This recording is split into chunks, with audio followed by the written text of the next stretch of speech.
Welcome to Ignite Your Confidence for women in leadership who want to speak up and stand out.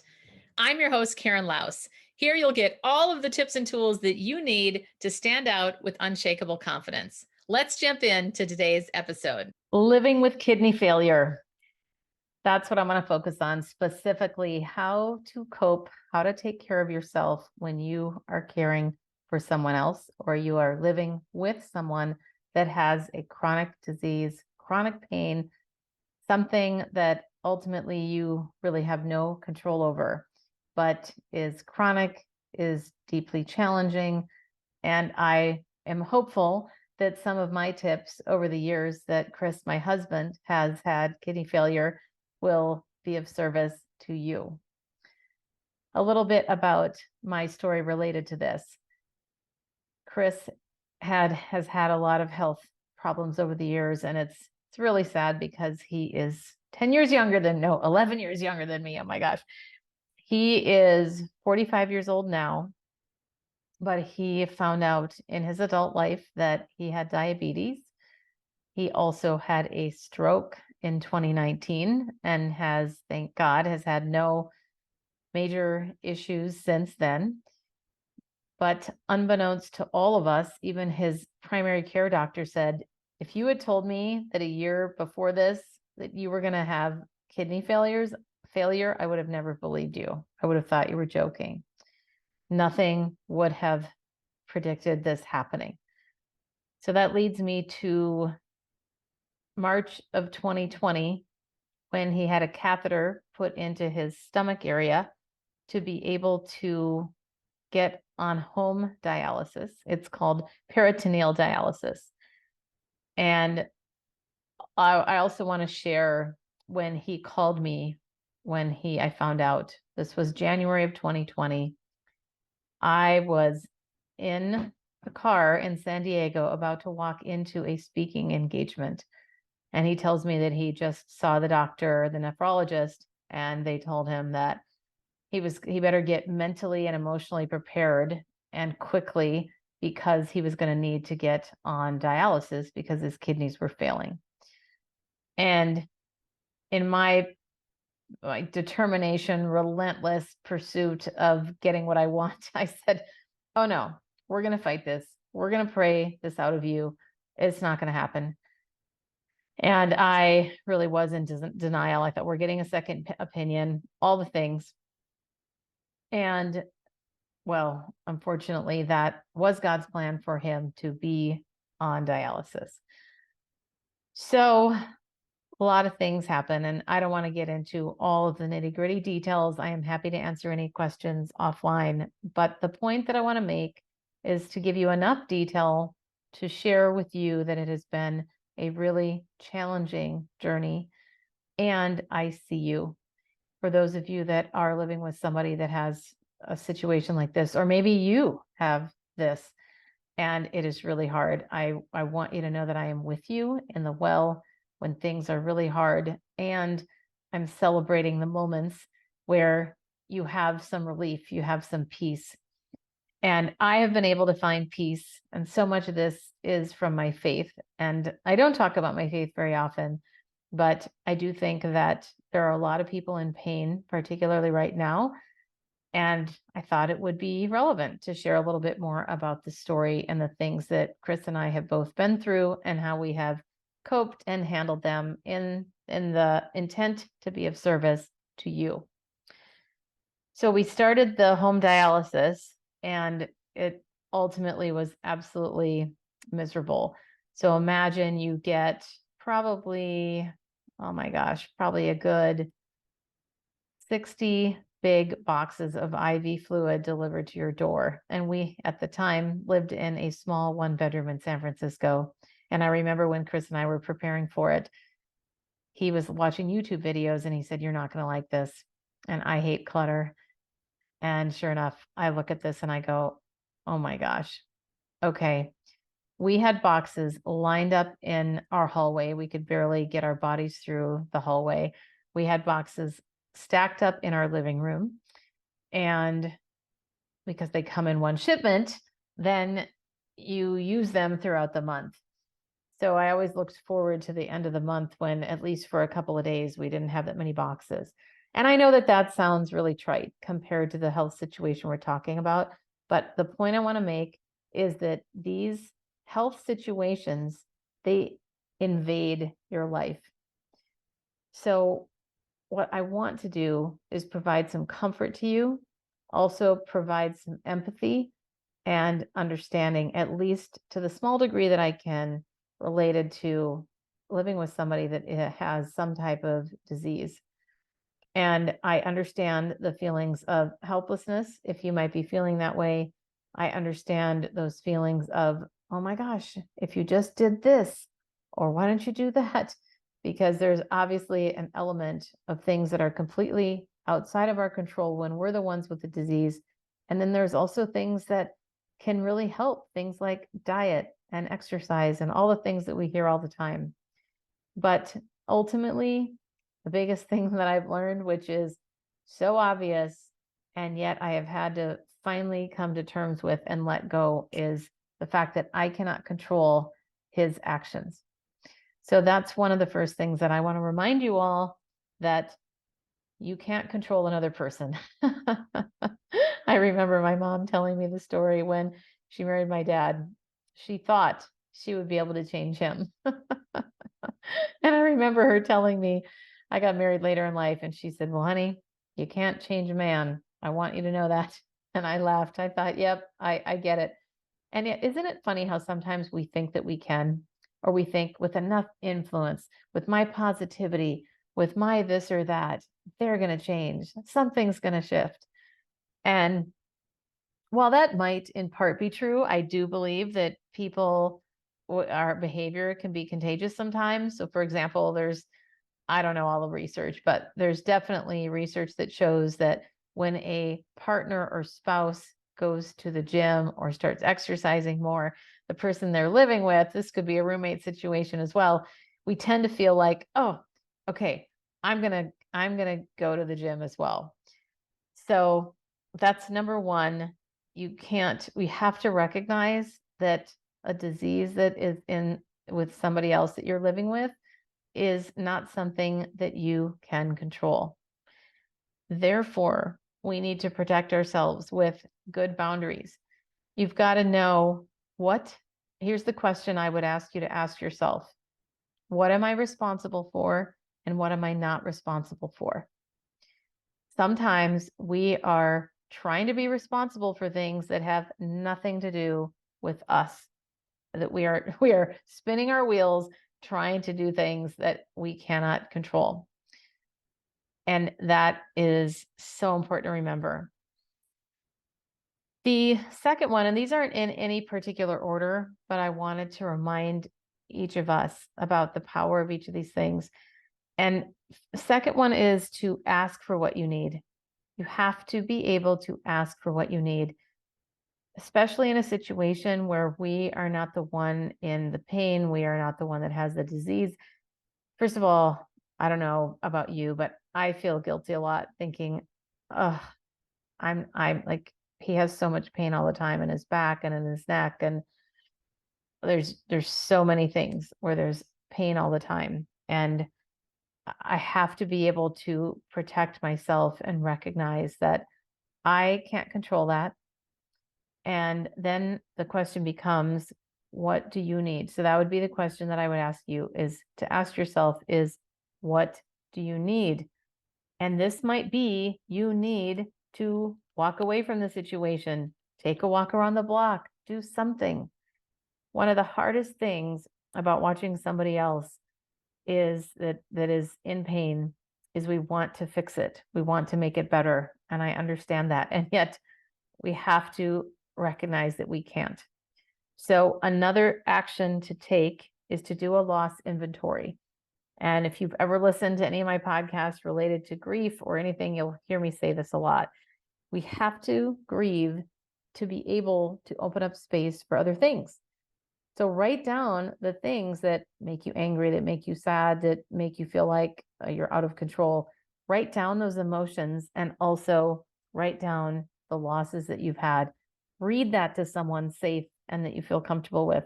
Ideally, not the person that has the chronic disease, because they're going to feel badly and feel guilty. And there might be a time and a place for that. But generally speaking, I would recommend you choose someone else that can hold space for you to grieve, to be sad, to be angry, to get all your emotions out. And in that space, one of the most powerful things that you can do with a loss inventory is you can burn it after you're done. Obviously, in a safe place, outdoors, in a whatever. Anyway, find a safe place. There can be something really cathartic about that, and recognizing that these things are not in your control. And so we've got to ask for what we need to take care of ourselves. And this leads me to boundaries, is another critical thing to make sure that you set boundaries for yourself.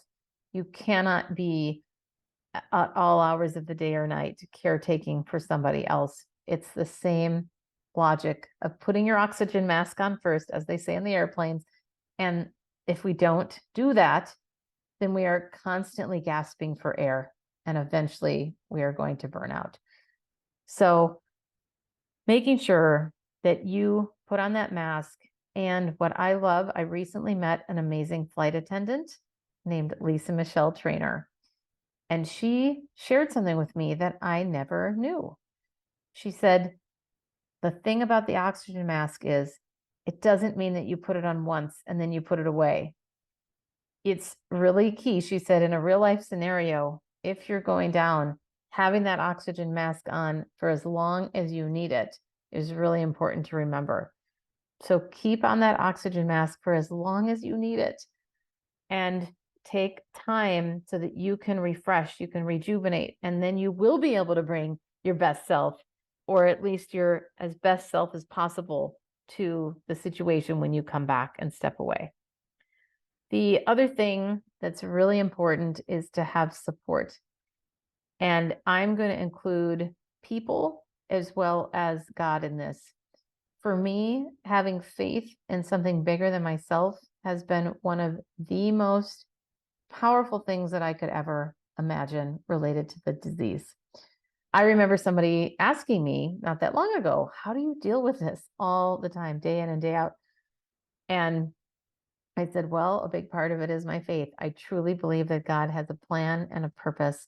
And my job is to be the best version of myself that I can be, to serve with joy, and also not slip things under the rug. In other words, related to the reality of the situation, anybody that is in a situation like this, it can suck sometimes. And we have really strong negative realities. If we don't lean into the negative realities and we sweep them under the rug, that is where we're going to have a problem, because you know what? It's going to come out somewhere. It is absolutely going to come out somewhere. So that's where having that loss inventory, talking to someone that you trust, that's a safe person, that is the thing that's going to help carry you through. So support, whether it's friends, family, whoever, pick people that are willing to listen and not try to solve your problems. And I want to give you a tip on how to talk to someone who is trying to solve it for you, because I have had lots of people in my life that have said, well, has he tried this? Has he tried that? You know what, so-and-so? I know you care deeply about me, and that's why you're giving me these suggestions. The best way for you to be a friend to me right now is just to listen. That's it. You don't have to problem solve. You don't have to give me more ideas. What I'm looking for and what I want, and really what I need, is for you to listen. Be in the pain with me. Now, that's not for everybody. There's a lot of people that are unwilling to be in pain with you because they are unwilling to see the pain in themselves. And the only way that we can truly connect with somebody and empathize with them is that we have been able to connect with and recognize and feel the pain within our own lives. So sometimes people can't even go there. And those aren't the people that I would spend my time with, honestly. To have the people around you that are willing to listen, be with you, and truly remind them that your presence is enough. I have a dear, dear friend who I had to confront because it was too much about suggestions and problem solving. And she said, but that's the way that I want to help. That's the way that I connect. And I said, I know, but that's not what I need. I love that you want to help me. And it might not feel like enough to you, but it is absolutely more than enough. It totally fuels my soul when you listen, when you say, that sucks, Karen. That must be really hard. I can't even imagine. That sounds really frustrating. Empathetic statements like that are the best way that you can comfort someone and help them to deal with their own pain. So whether you're the one in pain asking for it, that's a way that you could ask, or whether you're somebody that is trying to comfort someone else, remember, your presence is enough. Connection is enough. That is critical. If there's anything that I can impart to you, I want to impart that. Related to faith, everybody's got their own faith journey. Mine has been faith in Jesus. And for me to know that he's got my back, the Holy Spirit, Father God, Jesus Christ, the 3-in-1, that purpose for me is what keeps me grounded. It keeps me knowing that there is a plan, that there is a purpose, and that my job is to keep showing up, keep serving in the best way that I can, and ultimately to love people and to love my husband no matter what is happening, to show him love, to show him care, but also to show myself care and know when I need to take care of myself, when I need to walk away, when I need to take a break, whatever that might look like. And so for you, it may not be the Christian faith, but whatever faith you have, hold on to it, because you're going to need that to be grounded in times when things are really hard. So whether that's yourself, whether that's a higher power, whatever it is, remember that there is a purpose bigger than you. And for me, I will say that gives me comfort. The other thing that I wanted to mention is the power of positivity and joy. You know what's so great is that joy and pain, as that song is, joy. Anyway, I won't sing it, but they live alongside each other. So many of us grew up with, we're good or bad. It's this or that. It's black and white. It doesn't have to be. It does not have to be. You can have joy. You can have laughter, even in moments of deep, deep pain and grief. With Chris and me, the home dialysis was truly excruciating. Every night there was a 20 to 25 minute process of taping tubes along the floor to the toilet, several bags of IV fluid that needed to go through his body. If the bags got really low and there wasn't enough access from the bag to the tube, it would beep really loud in the middle of the night. And basically he was on a leash for 16 hours that liquid was supposed to go through him. So a lot of times I would wake up in the middle of the night and he would just be hunched over the side of the bed because that's the only way that he could get the liquid to go through his body. And he was basically sleeping, sitting up, but barely. And of course, it was really hard for me to sleep when this beep thing is going off, even though I wore earplugs. And it was really, really tough. A lot of moments of, this is too hard to keep going, where he really just was like, I'm going to just throw in the towel. And thank God that did not happen. He persevered. And now he goes to dialysis in center. So 3 times a week, now actually 4. He's increased it. So for 4 days a week, he goes for 4 to 5 hours. It's like a full-time job. And they stick him with these needles in one arm and it cleans out his blood so that he can get that. Basically, he doesn't urinate anymore. So that just cleans out his blood and gets that liquid off of his body. Because imagine if you can't pee for a couple of days, that's pretty intense and not good for your body. So this is saving his life. And yet he can only drink 1 liter of liquid a day. Imagine that. Imagine that. And regardless of whatever you're going through, There's going to be these huge challenges. It's really important to have all the things that we've talked about today, the acknowledgement of boundaries, taking care of yourself, recognizing that you are helpless, you are related to being able to control the disease or the other person. Have that support, have your friends, do that loss inventory, have your faith, ask for what you need. All of these things that are so critical to be able to maintain your own sanity. And as he has told me many times, Karen, this is my burden. You can't change me or fix me or make this better.